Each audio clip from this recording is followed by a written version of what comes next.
Today's American Story with Bob Dotson comes from Detroit, the biggest city in America ever to go bankrupt. But bankruptcy doesn't mean a lack of good ideas, and Bob found one in the shadows.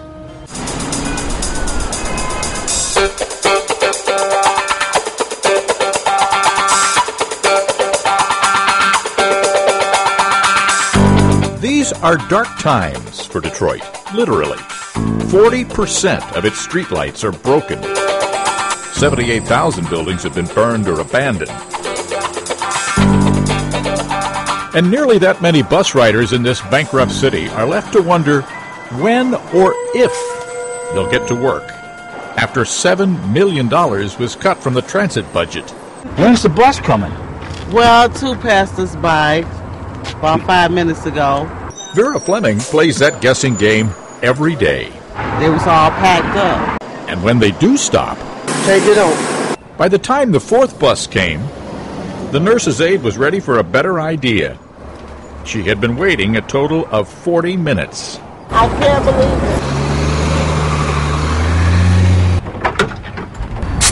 it. Andy DiDeRossi offered a simple solution. Didn't lose a pound. He bought 6 old buses, hired a graffiti artist to spiff them up, and installed electronic trackers. It allows us to send buses right where they need to go instead of just running up and down the street and hoping that there's people there to ride it.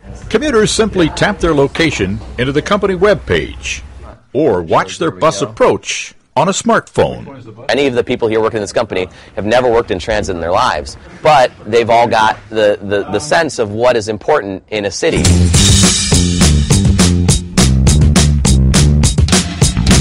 Of course, the little business that could can't compete with Detroit's big transit system.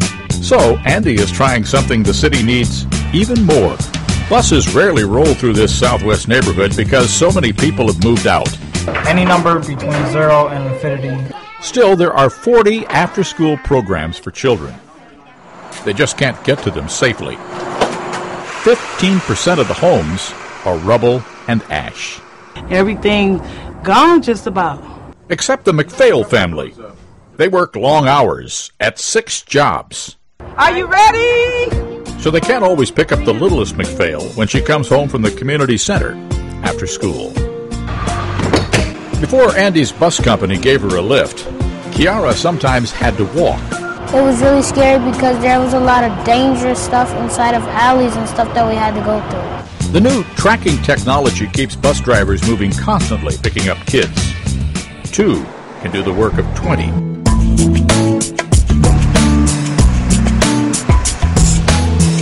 They carry 1,100 children each month to a better place. These kids attend these programs, they're more likely to graduate, they're more likely to go on to college, and they're more likely to bring that success back to their neighborhood. Something few thought possible at first.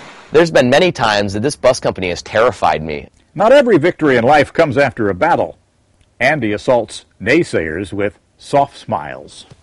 He was told that the insurance for these buses would cost more than all the after-school programs combined, but that the rate for party buses was less. I called them back up and said, okay, I want to start a party bus. And they went, oh, no problem. Sure, that's cool. And so we had our service. There are deep shadows in this city. But Kiara no longer journeys a troubled road dreading the darkness, because a good idea lights her way. For today, Bob Dotson, NBC News, with an American Story in Detroit. Great idea. If you're wondering, kids ride free to those after-school activities thanks to a grant they received from the Stillman Foundation. That is a genius idea, long overdue in a city that really needs that help. The fact that somebody says, you know what, I don't care what you say, I'm going to go ahead and do this. Mm-hmm. Who doesn't want to ride on a party bus? Exactly. We need to get us one. I like that graffiti. That was great.